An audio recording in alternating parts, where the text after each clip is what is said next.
In January of this year, the technology giant Microsoft announced a $69 billion deal to buy Activision Blizzard in what would be the largest ever merger in the video game industry. Activision is a video game publisher behind hit games like Call of Duty, Candy Crush, World of Warcraft, and many others. Whenever a massive corporation like Microsoft becomes even bigger via acquisitions, there is always antitrust scrutiny.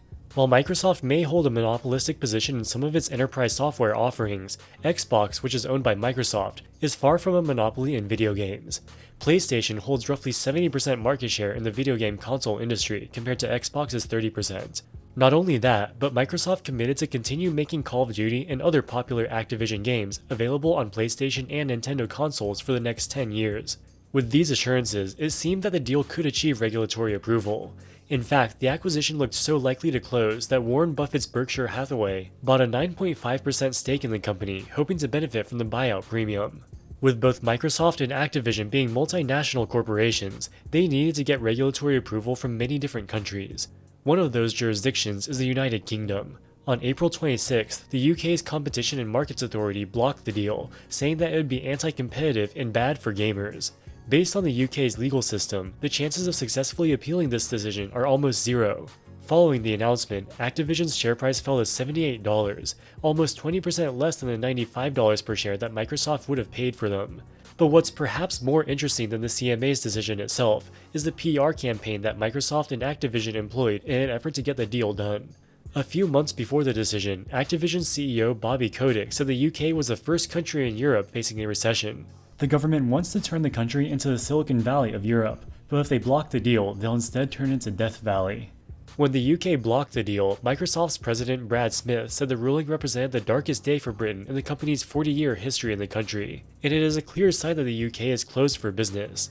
Both Microsoft and Activision were implicitly threatening the UK that they would pull back and possibly even lay off workers in the country if their mega merger wasn't approved. What's even more surprising is that Activision's chief communication officer has been prolifically tweeting about the deal, going so far as to post memes insulting Xbox's biggest competitor Sony, which was strongly opposed to the merger. In the past, legal and regulatory disputes were handled by professionals behind closed doors. But today, companies appear increasingly inclined to fight out their legal battles in the court of public opinion. This has been epitomized by the cryptocurrency exchange Coinbase, which is facing an imminent regulatory crackdown which threatens to destroy its entire business. In response, CEO Brian Armstrong has prolifically tweeted about his grievances with the SEC, and they've even launched an NFT people can mint to show their support for the industry. In this video, we'll look at the merits of the UK's ruling to block the Activision merger. We'll also look at why companies are getting more and more aggressive with their PR campaigns against regulators.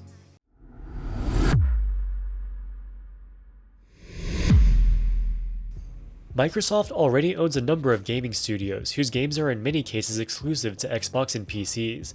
The biggest example of this is the hit first-person shooter franchise Halo, which has never been available on non-Microsoft platforms. By making Halo exclusive to Xbox, they're giving up some sales as people with PlayStations can't buy it. But this also boosts Xbox sales because some gamers will choose to buy an Xbox instead of a PlayStation just so they can play Halo. To be fair, Sony, the company behind PlayStation, does the same thing. Currently, there are 41 titles exclusive to PlayStation, with the most significant exclusive franchise being God of War. According to the consumer website Xbox One headquarters, Xbox has over 300 exclusive titles, far more than PlayStation. With that being said, exclusive games have thus far failed to be a decisive factor in competition between Xbox and PlayStation. PlayStation has 70% global gaming console market share, despite having far fewer exclusive games. However, if Microsoft could own Call of Duty and make it exclusive to Xbox, that would be a real game changer. Call of Duty is the most successful first-person shooter franchise of all time by far. Over the past 10 years, Call of Duty has been the highest-selling console game in the US almost every year. The only two exceptions are Red Dead Redemption in 2018 and Grand Theft Auto 5 in 2013. If Microsoft could make Call of Duty exclusive to Xbox, that would be a real game changer and would be blatantly anti-competitive. In an effort to appease the concerns of antitrust authorities, Microsoft committed to making Call of Duty and some other high-value Activision video games available to Nintendo and Sony devices for at least the next 10 years. In March of 2023, it looked like things were going well. UK regulators concluded that the sales that Microsoft would lose by making Call of Duty exclusive to Xbox would outweigh any benefit of such an action. Therefore, the merger would not decrease competition within the gaming console market. So problem solved, right? Not exactly. It's important to note that Microsoft's $95 per share bid for Activision represented a $12 billion premium to the company's market cap at the time the deal was announced. The fact that they were willing to pay so much must mean that they see some synergies in bringing the two companies together. One of the biggest projects that Microsoft is working on right now is Xbox Cloud Gaming. With cloud gaming, the actual game processing occurs on remote servers instead of on the user's local hardware. The gameplay is streamed to the user's device over the internet.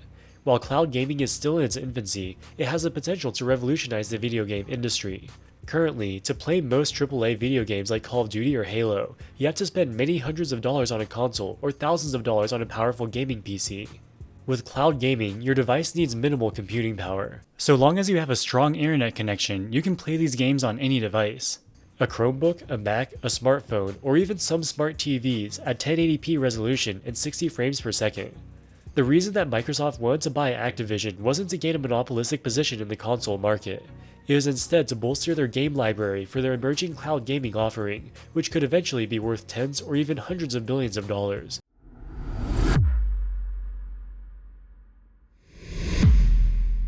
According to data compiled by The Verge, Microsoft is the largest player in cloud gaming by far, holding at least 60 and possibly up to 70% of global market share.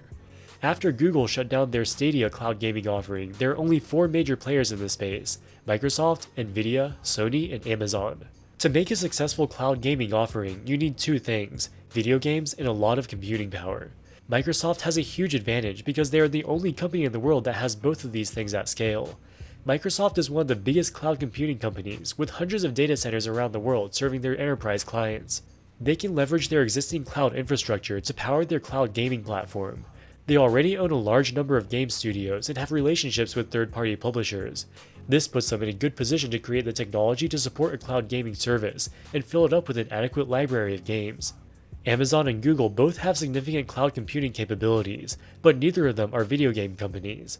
To make a respectable cloud gaming offering, they would have to license the rights to hundreds of games from independent publishers, which would cost billions of dollars.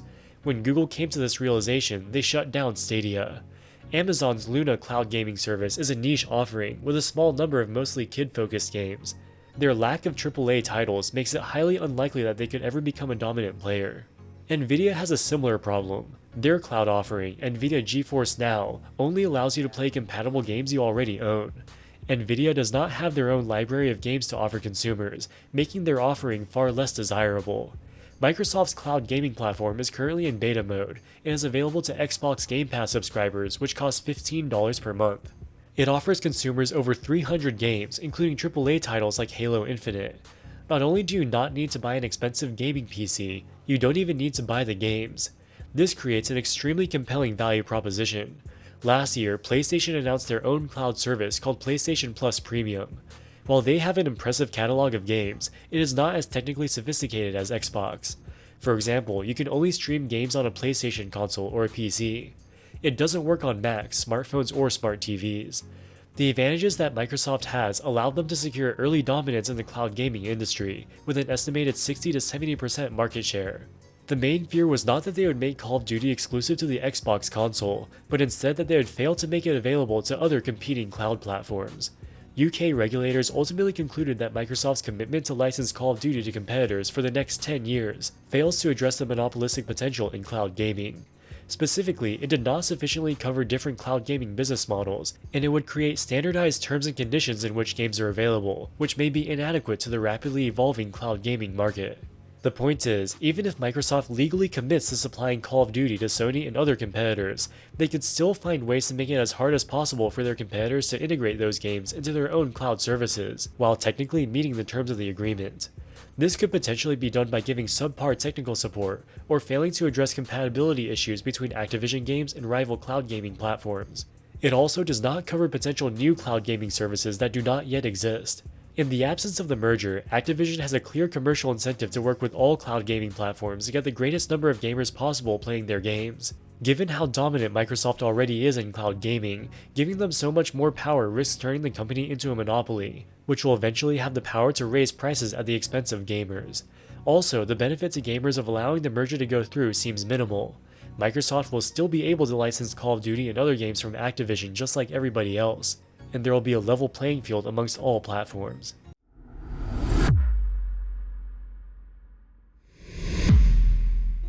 The proposed merger between Activision and Microsoft could have been extremely advantageous for both entities, with Activision standing to gain a $12 billion premium over their market valuation. Thus, it's not surprising that all efforts were made to ensure the successful completion of the deal. However, it was particularly noteworthy how Activision attempted to sway public sentiment through a strategic use of social media. As expected, Sony, Xbox's main competitor and the most vocal critic of the merger, was busy lobbying global regulators to halt the merger process. It also became apparent early on that the United Kingdom posed the most significant hurdle in securing regulatory approval. As soon as these two facts became apparent, Activision's chief communications officer, Lulu Chung-Messervy, has been tweeting insults against both Sony and the UK. She tweeted that Sony's campaign to protect its dominance by blocking our merger can't overcome the facts. She also tweeted a meme which appears to compare Sony to a bicyclist who falls off his bike. Perhaps her most controversial tweet aimed against Sony was this one on March 8, 2023. According to her, the CEO of Sony Interactive Entertainment told Activision representatives, quote, "I don't want a new Call of Duty deal, I just want to block your merger," unquote. The purpose of Messervy publishing this tweet was to show that Sony is being unreasonable. They're not interested in coming to a compromise, they just want to block the deal to hurt Microsoft. This statement came from a closed-door meeting between representatives of Sony and Activision, and the Sony CEO almost certainly did not intend for his comments to be made public. On its face, the quote does look bad. However, it was likely taken out of context. Sony's concerns were likely the same as the UK regulators. Even if Microsoft commits to selling Call of Duty on Xbox for the next 10 years, Microsoft could potentially still use other means to make it more difficult for Sony to integrate Activision games onto their own cloud gaming platform. Following the UK's decision to block the deal, Messervy's tweets became even more melodramatic. She said the Competition and Markets Authority's report is a major setback for the UK's ambitions to become a tech hub. This report is also a disservice to UK citizens, who face increasingly dire economic prospects, and we will need to reassess our growth strategy in the UK. Global innovators large and small will take note that despite all this rhetoric, the UK is closed for business. On their face, Messervy's comments are absurd. The UK is likely headed towards a recession, but this is caused by the Bank of England's rate hikes, as well as the high energy prices due to the war in Ukraine. Approving the Activision merger will do nothing to solve these issues. Her threat to decrease investment in the country appears to be a bluff. Activision currently employs about 500 people in the UK, which is a drop in the bucket on the national scale. Also, there's no reason to believe that any of them would be laid off as a result of the merger being blocked. Activision will continue to operate business as usual. And finally, the idea that the UK is closed for business doesn't hold water. If anything, the fact that they blocked what would have become the largest video game merger in history due to legitimate competition concerns is a good thing for the country's tech sector. It sends a signal to smaller cloud gaming companies that they are committed to maintaining a level playing field by not letting Microsoft corner the market. It appears to be a growing trend that companies are using social media to publicly air their dissatisfaction with regulators. Over the past 2 years, Coinbase CEO Brian Armstrong has been prolifically tweeting against the SEC, which has been taking an increasingly hard line against the crypto industry.